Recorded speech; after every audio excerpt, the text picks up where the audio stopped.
그때에 내 민족을 호위하는 큰 군주 미가엘이 일어날 것이요 또 환란이 있으리니 이는 개국 이래로 그때까지 없던 환란일 것이며 그때에 내 백성 중 책에 기록된 모든 자가 구원을 받을 것이라.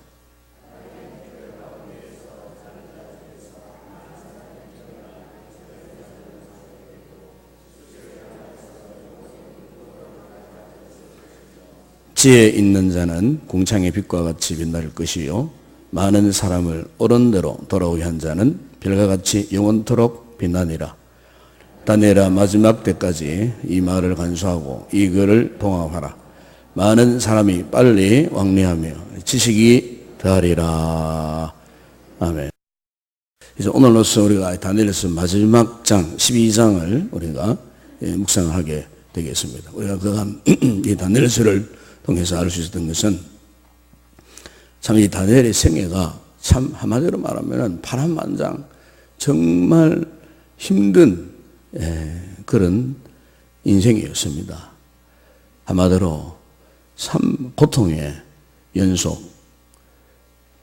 참 10대 때 포로로 끌려와서 이 99순이 다 되기까지 그의 인생은 한마디로 말하면은 고난의 연속이었습니다. 말로 형용할 수 없는. 그런데 다니엘이 그와 같은 그 고난에 연속된 그 삶 가운데서 어떻게 그가 시종일관 믿음을 지킬 수가 있었는가? 다니엘이 믿음을 지킬 수 있었던 가장 중요한 근거가 뭐냐면은 항상 하나님께서 다니엘에게 생명의 말씀을 주셨어요.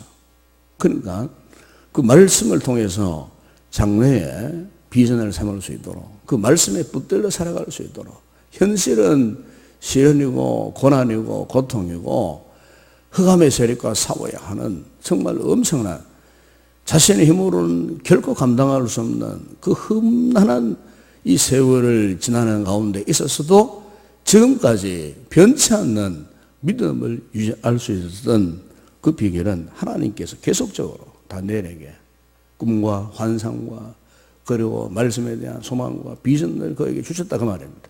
그러니까 하나님의 그 강력한 그 말씀의 은혜에 그가 사로잡혀 있었다는 거죠. 말씀의 은혜와 말씀의 능력에 사로잡히지 않으면 절대로 다니엘은 그 험악한 그 세월을 이겨낼 수가 없었다는 거죠. 그래서 오늘 이 다니엘서 마지막 이 12장까지도 보게 되면 특별히 12장 그 마지막 13절 읽지 않았습니다만 13절에 보면 너는 가서 마지막을 기다리라. 이는 내가 평안히 쉬다가 끝날에는 네 몫을 누릴 것입니다.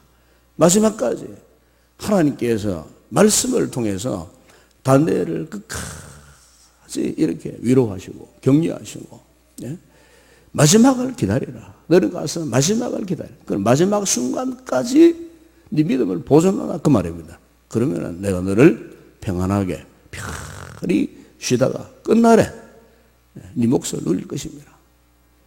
다시 말하면 마지막 날에 너에게 새로운 날, 이 새로운 시대가 올 것을 보여주겠다는 겁니다. 마지막 날, 그날이 언제입니까? 그날이 새하늘과 새 땅이 임하는 그날에 너에게 안식을 주겠다는 것입니다. 여러분, 이 말씀은 오늘 이 시대를 살고 있는 우리에게도 동일하게 적용되는 말씀이라고 저는 생각합니다. 우리가 이 환란 많은 세상, 참 우리가 얼마나 곤고한 인생을 우리가 지금 살고 있습니까? 그러나 이 환란 많고 곤고한 이 세상살이를 살아가는 가운데 만약에 여러분 하나님의 이 약속의 말씀이 없었더라면 우리가 무엇을 믿고 무엇을 의지하고 살아갈 수가 있었겠습니까, 여러분? 하나님의 말씀이 지금도 우리에게 계속해서 주시고 있기 때문에, 주어지는 가운데 있기 때문에, 그래서 우리는 그 말씀의 은혜에 사로잡혀서 세상 가운데 그야말로 불꽃처럼 일어나는 그 극악한 그 시험, 환란 속에서도 우리가 이 소명을 감당하면서 살고 있는 것입니다. 그래서 오늘 본문에 보시면 하나님께서 바로 이 다니엘을 이 구체적으로 어떻게 붙들어 가시냐. 여러분 1절에 보시면 그게 이런 말씀이 있습니다. 그때에 내 민족을 호위하는 큰 군주 미가엘이 일어날 것이요. 그랬습니다. 마지막 그 환란의 때가 언제인지 모르겠지만 하나님께서 이 다니엘을 도우시기 위해서, 다니엘을 붙드시기 위해서 큰 군주 미가엘, 그러니까 이 미가엘 누굽니까? 미가엘은 천사장입니다. 천사장 미가엘입니다. 우리가 구약성경이나 특별히 신약성경에 보게 되면은 이 미가엘이 아주 특별한 일을 할 때마다 나타났어요. 하나님께서 어떤 특별한 일을 할 때마다 이 천사장 미가엘을 보내신 것을 우리가 이 신약성경을 보게 되면은 신약성경 유다서 1장에 보게 되면 거기에 천사장 미가엘이 모세의 시체를 마귀에게 빼앗기지 않기 위해서, 모세가 죽었잖아요. 그런데 우리가 모세가 죽었는 걸 알고 있는데 모세의 시체가 누가 가지고 왔는지 어떻게 됐는지 전혀 모릅니다. 그 이스라엘 백성들도 전혀 몰라요. 알고 보니까 하나님께서 천사장 미가엘을 보내갖고 모세의 시체를 보호하고 계셨어요. 사람은 아무도 몰라요. 하나님 외에, 주님 외에는 아무도 몰라요. 그 유다서에 보게 되면 천사장 미가엘이 모세의 시체에 관하여 마귀와 다투고 변론할 때 감히 비방하는 판결을 내리지 못하고 다만 말하되 주께서 너를 꾸짖으시기를 원하노라. 거기 보면 마귀가 모세의 시체를 아마 빼앗아 가려고 했던 것 같아요. 유다서를 보게 되면. 그 모세가 누굽니까? 모세는 구약 율법의 이 대표자예요. 변화상에서 주님이 계셨을 때 베드로가 본 그 모습도 모세, 엘리야, 주님을 중심으로 해서 모세와 엘리야가 부활한 모습으로 서 있었던 것처럼 이 모세는 구약 율법의 대표자입니다. 이 모세는 성경 전체에서도 하나님께서 가장 귀하게 쓰신 하나님의 사람들 가운데 대표자입니다. 그런데 마귀가 이 사실을 알고 모세의 시체를 빼앗아가려고 했어요. 왜?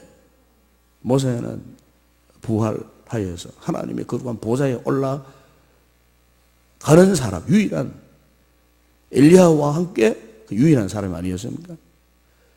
그러니까 그것을 알고 부활하지 못하도록, 모세가 다시 살아나지 못하도록, 그래서 모세의 그 시체를 아마 빼앗아 가려고 그렇게 계략을 했던 것 같아요. 이때 하나님께서 천사장 미가엘을 보내셔갖고 그 마귀의 계략을 막으신 거예요. 빼앗기지 않도록. 그래서 하나님께서 미가엘을 통해갖고 아마 모세의 죽어 있는 시체를 이렇게 보존하신 것 같아요. 이 사실에 대해서 딱 성경이 이곳에 한 군데에서 말씀하고 있어요. 그래 우리 사람은 아무도 몰라요. 모세가 어떻게 지금 시신이 어떻게 되었는지 모세의 무덤도 없잖아요. 네. 그 다음에 또 우리가 계시록 12장 7절에 9절에 보게 되면은 이 천사 미가엘이 마지막 시대에 악한 영들의 이 세력을 포악하기 위해서, 결박시키기 위해서 하나님께서 이 천사장 미가엘을 파송을 했습니다. 거기 보면은 하늘의 전쟁이 이전에 미가엘과 그의 사자들이 용과 더불어 싸울 때 용과 그의 사자들도 싸우나 이기지 못하여 다시 하늘에서 그들이 있을 곳을 얻지 못하지라. 큰 용이 내쫓기니 옛 뱀 곧 마귀라고도 하고 사탄이라고도 하고 온 천하를 꿰는 자라. 그가 땅으로 내쫓기니 그의 사자들도 그와 함께 쫓기니라. 그래. 여기 보면은 큰 용, 옛 뱀, 이것은 바로 마귀, 사탄을 말하는 것입니다. 악한 영의 세력을 결박시키기 위해서 하나님께서 천사장 미가엘을 보내셨다 그 말입니다. 그러니까 오늘 이 시대에 여러분 마귀가 때로는 우리를 미혹할 수는 있어요. 유혹해서 우리가 지금 시험에 들고 죄를 짓게 할 수도 있어요. 그러나 구원받은 하나님의 백성들의 생명은 손도 못 건드려요. 왜? 우리를 도와주는 능력의 천사가 있습니다. 바로 미가엘이라고 하는 능력의 천사가 있는 거예요. 하나님의 구원받는 백성들은요, 우리 하나님께서도, 우리 주님께서도 우리를 보호하시고 인도하시고 지켜주시지만은, 여러분, 천사가 있다, 그 말입니다. 아멘? 우리를 지키는 수호 천사가 있어요. 이 새벽에 이런 말씀하고 이상해요. 저는 이런 경험을 한 바가 있습니다, 여러분.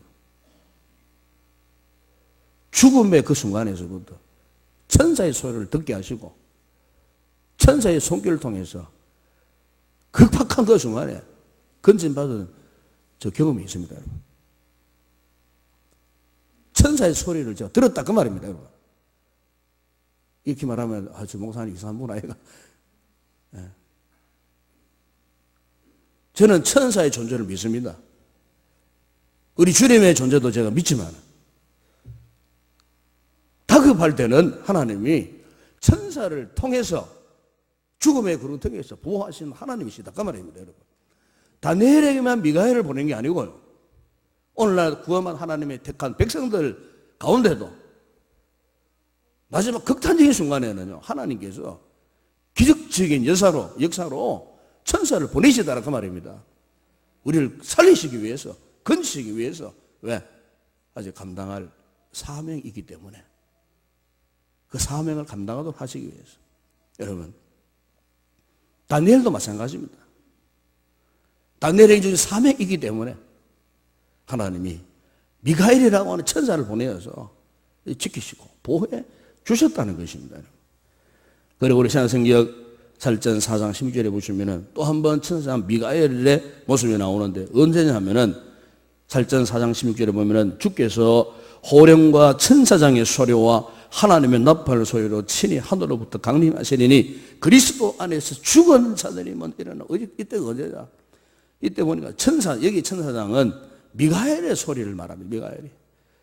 그러니까 이때는 주님이 다시 오시는 마지막 날, 바로 그 재림의 그날에 천사장 미가엘의 호위를 받으면서 승리의 나팔 소리를 불면서 우리 주님이 이 땅에 강림하시는 거예요. 마지막 이 세상을 심판하시기 위해서. 그때가 언제입니까, 여러분? 예수님께서 마태복음 24장 21절에 같이 말씀하셨습니다. 이는 그때에 큰 환란이 있겠습니다. 창세로부터 지금까지 이런 환란이 없겠고 후에도 없으리라. 마지막 시대에 지금까지는 경험하지 못했던 큰 환란, 그러니까 대환란이 온다고 하면 대환란, 지구가 생긴 이래 가장 큰 환란, 그 환란이 반드시 있다, 그 말입니다. 마지막 때 대격변의 시대가 온다, 그 말입니다. 지금 우리가 참 평화롭고 안정하고 뭐 이렇게 참 먹고 살만하죠. 그러나 여러분, 이게 오래가지 않습니다. 성경은 분명히 그걸 선포하고 있습니다. 마지막 시대가 온다, 그 말입니다. 이 세상의 마지막 시대. 그때가 언제입니까? 우리 주님이 다시 구름 타고 이 세상을 심판하시고 이 세상을 호령하시고, 그래서 믿는 자와 믿지 않는 자를 구분하시고, 한쪽은 영벌에 빠지고 한쪽은 영생에 빠지는 마지막 백보자 심판이 임하는 그날에 우리 주님께서 오시는데, 그때 주님의 오심을 호위하는 미가엘 천사가 하늘의 군대들을 이끌고 이 땅에 오시는 그때가 온다는 거죠. 여러분, 이 사실이 지금부터 2400~500년 전에 다니엘에게 이것을 미리 말씀을 하셨어요. 그럼 오늘 보면 여러분 2절에 보시면 그 일 말씀 있죠. 땅의 뒷길 가운데서 자는 자 중에서 많은 사람에 깨어나 영생을 받는 자도 있겠고 수치를 당하여서 영원히 부끄러움을 당할 자도 있을 것이며, 여기 땅의 뒷길 가운데서 자는 자는 무슨 말입니까? 이것은 부활을 말씀하고 있는 거죠. 부활하는 그날. 이 사절에 사도 바울은 살전 4장 16절 17절에서 말씀했습니다. 주께서 호령과 천사장의 소리와 하나님의 나팔 소리로 친히 하늘로부터 강림하시니 그리스도 안에서 죽은 자들이 먼저 일어나고 그 후에 우리 살아남은 자들도 그들과 함께 구름 속으로 끌려 올려 공중에서 주를 영접하게 하시리니 그리하여 우리가 항상 주와 함께 있으리라. 아멘. 여러분, 놀랍지 않습니까, 여러분? 이 말씀이 기록되기 전에는 한 600년 전이겠죠. 600년 전. 한 500~600년 전에 이미 하나님께서 다니엘을 통해서 사도 바울에게 주셨던 이 말씀, 똑같은 동일한 말씀을 이미 500년 전에 다니엘에게 말씀하셨어요. 다니엘에게. 그리고 이것은 앞으로 일어날 일 아닙니까, 여러분? 앞으로. 그리고 2400년 후에 살고 있는 오늘 우리에게도 우리 주님의 이 말씀을 지금 여전히 하고 있는 거예요. 여러분, 오늘 우리가 이 말씀을 마지막 다니엘에서 이 말씀을 우리가 묵상하면서 우리가 결론 맺어야 할 부분은 이겁니다. 우리 육신의 개인적인 종말에도 있지만은 마지막 이 세상의 종말의 때가 아직 남아있다고 말합니다. 역사는 마지막 종말을 향하여 지금 가고 있는 겁니다. 요즘 우리가 세상적 흐름을 보더라도 역사학자들이, 사회학자들이 이 세상은 지금 5분 전이다. 그렇게 표현합니다. 5분 전이다. 모든 되어진 일들이 지금 그렇습니다, 여러분. 바로 이런 시대에 우리가 어떻게 무엇을 준비하며 살아가야겠습니까? 바로 그 사실에 대해서 오늘 보면 3절에 이렇게 말씀합니다. 지혜 있는 자는 궁창의 빛과 같이 빛날 것이요 많은 사람을 옳은 대로 돌아오게 하는 자는 별과 같이 영원토록 빛나리라. 여러분, 여기에 지혜 있는 자는 히브리 의미에서 생각하면 이것은 누구를 얘기하면은 말씀을 나누는 교사를 말할 때 지혜 있는 자라 그렇게 말합니다. 말씀, 하나님의 말씀, 율법을 나누는 교사. 그러니까 여기에 지혜 있는 자는 오늘날 주의 복음을 전하는 자를 말하는 것입니다. 주의 복음. 네, 복음을 선포하고 말씀을 가르치고 주의 구원의 때를 선포하고 예수 그리스도의 복음을 전하는 그 전도자를 말하는 거예요. 전도자. 그러니까 전도자는 많은 사람을 옳은 대로 돌아오게 한 자는 별과 같이 영원토록 빛나니라. 여러분, 이 마지막 시대에 다니엘처럼 이렇게 소중한 게 여기고 사용하시는 사람이 누구냐? 전도자들입니다. 복음을 전하는 전도자. 그러니까 복음을 전하는 교회, 복음을 전하는 공동체, 복음을 전하는 소그룹, 복음을 전하는 개인. 하나님께서 마지막 시대에 가장 귀하게 여기시는 자들이 누구냐? 많은 사람을 옳은 대로 돌아오게 하는 자입니다. 잊지 마시기 바랍니다. 그래서 우리는 사나중어나 무슨 일을 해야 되느냐? 주의 복음을 전해야 되는 겁니다. 한 영혼 구원을 하기 위해서. 영혼 구원에 국내 영혼 구원, 국외 영혼 구원 다 포함됩니다. 전도, 선교 다 포함됩니다. 우리 믿음 생활의 마지막 최종 목적은 전도입니다, 여러분. 영혼 구원, 선교. 교회가 이거 하지 않으면 안 된다 그 말입니다. 그냥 종교적 의식이 옷만 입고 있는 것이 믿음 생활 아니라 그 말입니다. 우리 믿음 생활의 마지막 결론은 영혼 구원입니다, 여러분. 생명을 살리는 겁니다. 오늘 우리 주변에 여러분 보십시오. 얼마나 수많은 영혼들이 지금 탄생하고 있고 영적인 소리가 들려오잖아요. 제발 나를 좀 구원해 달라고 지금 내가 저 지옥의 불구덩이 속으로 지금 점차적으로 걸어가고 있는데 왜 나를 건져주지 않느냐? 왜? 저 영혼들은 자기 힘으로는 구원의 길로 올 수가 없어요. 왜? 허물과 죄로 죽은 영혼들이기 때문에 자기 힘으로는 도저히 이 구원의 길을 향하여 돌아올 수 없어요. 누군가 가가지고 건져주지 않으면 안 되는 거예요. 마치 물에 빠져가지고 떠내려가는 사람, 여러분. 자기 힘으로는 절대로, 자기 힘으로는 힘을 쳐가지고 살아남을 수 없어요. 누군가 밖에서 구원의 밧줄을 던져줘야 되는 거예요. 그걸 잡도록 해야 되는 거예요. 여러분, 전도는 그런 것입니다, 여러분. 여러분, 이 다니엘에서의 마지막 결론이 그겁니다, 여러분. 왜 하나님께서 이 다니엘을 마지막까지 그를 살려주셨는가? 그 역대의 수많은 왕조들을 거쳐오면서 요직에 세워주시고, 어떤되게 하시고, 특별히 그게 특별한 탁월한 환상을 볼 수 있는, 비전을 볼 수 있는 신령한 지혜와 영화를 열어주신 이유가 뭐냐? 여러분, 바로 이겁니다. 그를 통해서 마지막 시대에 복음을 익토록 우리에까지 선포되게 하시고, 그리고 수많은 영혼들을 그를 통해서 구원하시기 위해서. 그래서 여러분 거기 12장 7절에 보게 되면 한때, 두때, 반때 이 말씀이 나옵니다. 한때, 두때, 반때. 그리고 거기 11절, 12절에 보게 되면 거기에 1290일, 그리고 1335일 이런 숫자가 나와요. 이거는 한마디로 마지막 순간, 역사의 마지막 종말 때를 이야기하는 겁니다. 사실 다니엘도 이게 무슨 의미인지를 몰랐어요. 무슨 뜻인지 몰랐어요. 그리고 그날에 성경학자들을 통해서 연구해 보니까 이것은 바로 다니엘도 경험하지 못했던 마지막 때, 어쩌면 우리가 경험할 수 있는 때, 또 어쩌면 우리도 경험하지 못하고 다음 세대가 경험하는 때, 그러나 분명히 확신한 것은 하나님께서 이렇게 수차례에 걸쳐서 마지막 때가 온다는 거죠. 그래서 오늘 다니엘 12장 마지막 13절에 보면 그 이런 말씀이 있습니다. 너는 가서 마지막을 기다리라. 마지막을 기다리라. 마지막 때가 반드시 온다는 것입니다. 사는 여러분, 우리가 다니엘서를 정리하면서 이 마지막 시대에 살고 있는 우리들이 과연 진실로 해야 할 일이 뭐겠습니까? 영혼 구원 외에는 다른 일이 없습니다. 이 일에 여러분 함께 힘들 수 있기를 바랍니다. 영혼 구원. 나 혼자 그냥 잘 믿어서 폼 잡고 있지 말고요. 좀 살려달라는 아우성치는 영혼들의 소리가 들리지 않습니까? 여러분 가족 가운데도 있고요. 여러분 남편 가운데도 그런 분들이 있고, 자녀들 가운데 그런 분들이 있고, 우리 주변에 영혼 구원입니다. 마지막 때 감당해야 할 상황. 우리 주님께서는 우리 개인적인 마지막 종말에 보좌 앞에서 반드시 물으십니다.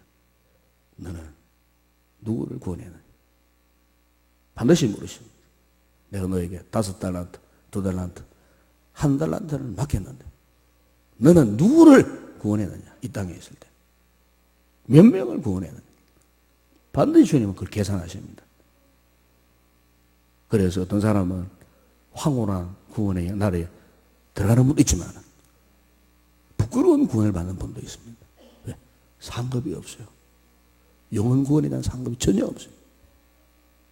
헛된 구원을 받았다 그 말입니다. 그런 불행한 우리가 되지 않기를 바랍니다. 우리 남은 생애 동안에 마지막 때를 기다리라 하시 이 말씀을 기억하시고 끝까지 우리가 주신 이 복음의 사명 감당하는 그런 귀한 성도 우리 교회가 되었으면 좋겠습니다. 기도하겠습니다. 거룩하신 아버지 하나님, 우리가 이 다니엘서 마지막 말씀을 묵상하면서 마지막 최종 목적은 마지막 때를 기다리는 것이었습니다. 그때는 주님 오시는 날이고, 그때까지 우리가 해야 할 일이 무엇이겠습니까? 많은 사람들을 옳은 대로 데려오게 하는 이 복음의 사명을 감당하는, 전도의 사명을 감당하는 복음의 증인되는 것이 오늘 교회의 사명이요 우리의 사명인 줄로 믿습니다. 아버지, 이 사명 감당하기 위하여서 말씀으로 훈련받고 주님의 제자가 되고 아버지 하나님 주관의 영혼들에게 나아가 십자가와 주님의 부활을 증거하는 귀한 복음의 용사들이 다 되게 하여 주시옵소서. 예수님의 이름으로 기도드리옵나이다. 아멘. 지금은 우리 주 예수 그리스도의 은혜와 하나님 우리 아버지의 무한하신 사랑하심과 성령의 위로와 교통과 충만하신 은혜가 마지막 때를 기다리라. 아버지, 끝까지 복음의 사명 감당하는 저희들 되기를 원하는 우리 모든 성도들 머리머리 외워 우리 교회 가운데 오늘 이곳에 드려질 모든 주일 예배 위에 이 새벽에 기도할 우리의 기도의 제목 가운데 이제와 영원토록 함께 있을지어다. 아멘.